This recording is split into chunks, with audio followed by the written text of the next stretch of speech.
Hello and welcome along to another EFL Manager special from the Honest Football Podcast. They're coming thick and fast this week, and this one is another returning face, but this time only a couple of days after officially leaving.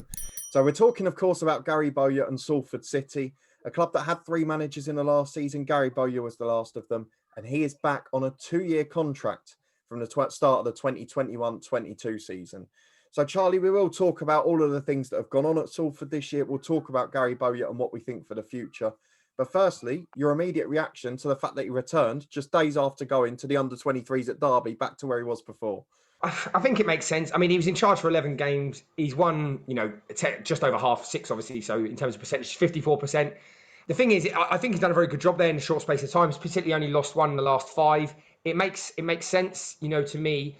You just got a caveat, and I don't like to go down this road so early, but what environment and how much time and resources is he going to be given? And I'm sure we'll come into more detail about that.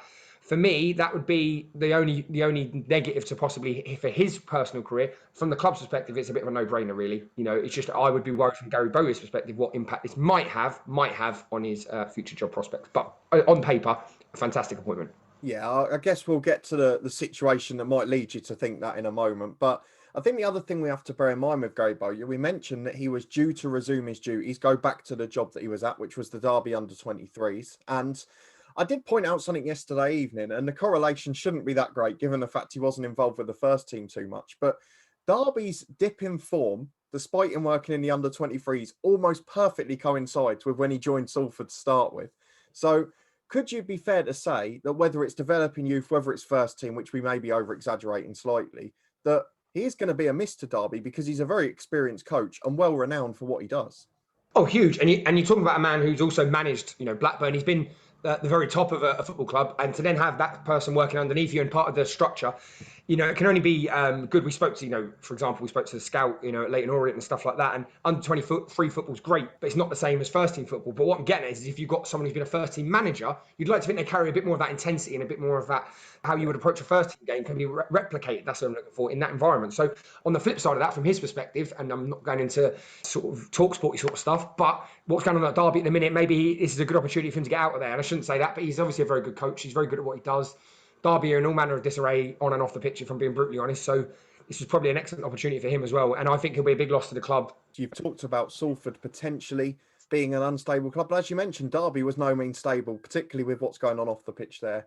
But he did have a very good start. You mentioned he won 6 of his 11 games. It probably wasn't his fault that they just got snuck out to the playoffs in the end.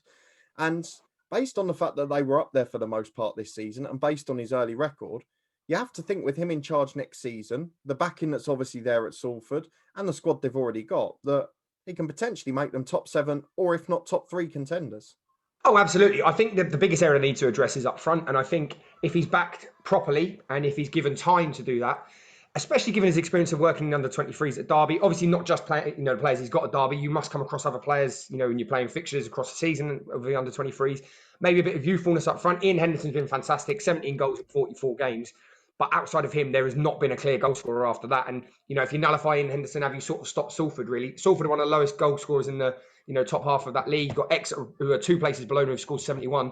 Salford are only on 54. So, everyone around them seems to have scored more goals. Defensively, Salford have been fantastic. Actually, one of the lowest conceded in pretty much the whole of the top half of the table. I think might even be they are the lowest, 34. The next lowest is Cheltenham, who won the league. But I do think there maybe need a bit of youthful exuberance up front, maybe just to be that foil for Ian Henderson. And also, Ian Henderson, who I love as a footballer, he's getting a bit later on into his career, playing 2-3 games a week. It's going to be hard. So I think that's where they need to strengthen. But it does come back down to if you're going to bring in maybe a younger striker or younger set strikers, a couple of players up there, it's going to take time for them to bed in and get used to that league football if they've come from potentially an under 23 team from leagues above. So as long as he's given that time by the club, I think that there's no reason why he couldn't get top 3. Because for me, the only piece they're missing is possibly a second striker, someone who can also, chip in with that goal tally that Ian Henderson sort of had a good foundation for. Yeah, I completely agree with you there again, which is becoming quite disturbing. But the main issue we've got to talk about is you talked about him being backed. You talked about him getting in the signings that suit the way he wants to play. We've got a situation where Richie Wellens and Graham Alexander were both sacked, probably not so much for on the pitch performances, because Richie Wellens was a few days after winning the EFL trophy in March. Graham Alexander was after an unbeaten start to the season, which we talked about last summer. A seeming key factor in this, and based on the documentaries we've seen and things like that, is the director of football, Chris Casper. Now, he seems to be a figure that a lot of managers in recent times have fallen out with. So, is there a risk that perhaps Gary Bowyer could end up getting undermined? It could end up being a short tenure again. Or do you think that that additional experience he has, being that little bit older, having managed at a slightly higher level, he'll be able to stamp his foot down and will have made that clear to the board before coming? It's tough, isn't it? Because I think if you put it into any job, when you have someone maybe above you who is maybe not part of their remit to get involved in certain decisions if they're making them, it is tough. What might not go, his time at Bradford wasn't great, let's be brutally honest. And considering Bradford would probably be a bigger club than Salford, and that's not in a disrespectful way, and actually on paper, their squad was more than capable of getting in that top 5, top 6. Didn't necessarily make the best job of that. Obviously, he did a better job at Blackpool, but what I'm getting at is that I would think Bradford were a fairly hands-off club with him, and that was what sort of happened. I can't see the same going for Salford at the moment, and this is not in a goading way, and I'm generally not being like, some of you people here on the radio. 3 or 4 losses on the bounce, which could happen. It happens in League Two. The games are so thick and fast. Is he then suddenly under pressure and, they start bringing in people that are not part of his plans and all of that? I don't know if he's strong enough, and maybe actually you mentioned about the experience, but you need to be really strong-willed to work in. And then there has been strong-willed managers, and unfortunately they've gone by the wayside. So you either end up with yes man or someone who's going to go against the board, and I don't think either results in a long tenure, which they get a manager who can let bed in and really have a culture and an ethos throughout the club, through the first team, under 23s, academy, whatever it is. It really is, it makes a huge difference. We've seen that with clubs that have been promoted this year. If you've got that culture that goes all the way through, it makes a huge difference. But you can't do that if you're getting 6, 9, 10 months in a job. So for me, they might have to suck up a little bit of a first half of the season that is a little bit different. Maybe not quite as many wins, but allow him to get that in. And then I think the second half of the season, if he can get a few strikers bedded in, get a few goals under their belt, I can't see why they couldn't do that. But he's got to be given that time. I just personally, not trying to goad anyone, I can't see that if he gets 3, 4, 5 losses on the bounce. Yeah, it's definitely a worthy worry because, I mean, I think we've seen with Bolton this season, a similar area of the country and a similar club with backing behind the scenes, that if you're given that time at the start of the season to let the players bed in, you're going to have 10, 15 new players. But then the second half of the season, Bolton were flying. They barely lost a game. They barely dropped a point, and it got them promoted in the end. So maybe Salford will learn a lesson from that. And as you say, building an ethos in the club, what better man than someone who's managed senior football, under 23 football, and has already worked at the club and understands it. So it seems like a no-brainer from the club point of view. But now I have to put you on the spot, which is moving ahead to next season and looking forward to what you think may happen on and off the pitch. Do you think Gary Bowyer will be there for the full season? Where do you think Salford will be? And finally, which I'll add on to this one, do you see him seeing out his 2-year contract? I'll go with the last one first. I don't think he'll do the 2 years, because even if he's successful, I can just see them bringing someone else in over the next, the summer. Say they do get to League One, and it just strike me as that sort of club that would do that. I can't see the investment. I just can't see that pathway. So going back to your first one, I'm not over-labouring the point. If they can get a couple of good strikers in just to back up Ian Henderson, just to give him a bit of a break, rotation a little bit, I think that's all they're lacking with some goals, really, outside of their one main striker. So if they can get that in, I can't see why they can't get promoted. Automatic might be a push, but in the playoffs. And I'm going to probably nick at your answer a little bit. I think it's going to be a case of that late push towards, post-Christmas, a big run. If he's given the time, I think they might give him a little bit more time because he got him out of a hole before and actually did a good job in very difficult circumstances. So I think he'll get a year.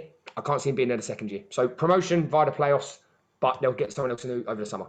So I'm in agreement with you for the large part, which is if he's given the season, I think he'll take them up. I think the difference is he'll probably have them in second or third, in my opinion, because as you say, if they can keep that defensive solidity, then with an additional goal scorer, and if you make it 2 15, 20 goal a season strikers, that could be enough by a long way. The problem I have is they will make changes over the summer to the playing staff to an extent, particularly midfield and going forward. They've got a lot of experienced players there who can't play 2, 3 games a week every week. And if they have a poor start, I'm thinking in my head, will he get that time to get past January to February and then into the running stretch of the season? If he does, he'll take them up. But I'm actually going to say I don't think he will. I think he'll probably be gone around the New Year point. maybe something around a January transfer window, particularly again if there's rumours off the pitch and if the director of football's involved. And I think that's the sad thing out of it, isn't it? What started as a great story with the class of 92 investing in a local football club and building them up, and they've sort of got involved in this club where you consider them part of the manager merry-go-round and part of the off the pitch instability, which I didn't actually think you would ever get to say about Salford. So I think that's the saddest thing. But if he's given a year, he will take them up. Though, unfortunately, I think it will probably be 7-8 months at most. That's my opinion. The situation really is unfortunate that actually your scenario is just as likely as my one, and that shouldn't really be the case when you employ a new manager over the summer. Do you know what I mean? So I think that is unfortunately the reputation that the club has got, and I just can't see it changing. So I completely in agreement with you. As much as obviously I said that he might get to the end of the season, it's just a real shame that that's for the Salford fans who've maybe been there a bit longer than others. It's such a shame to maybe potentially feel like your club is being viewed like that as well, if you know what I mean. That's absolutely right. But fortunately, mine and your opinion doesn't matter. The one that matters is the Salford fans. So let us know down in the comments what you think of the appointment. You must be happy to see him back after the finish to the season. And if he can build on it and if he's given the time to, hopefully he'll be a big success. But let us know if you think he will be.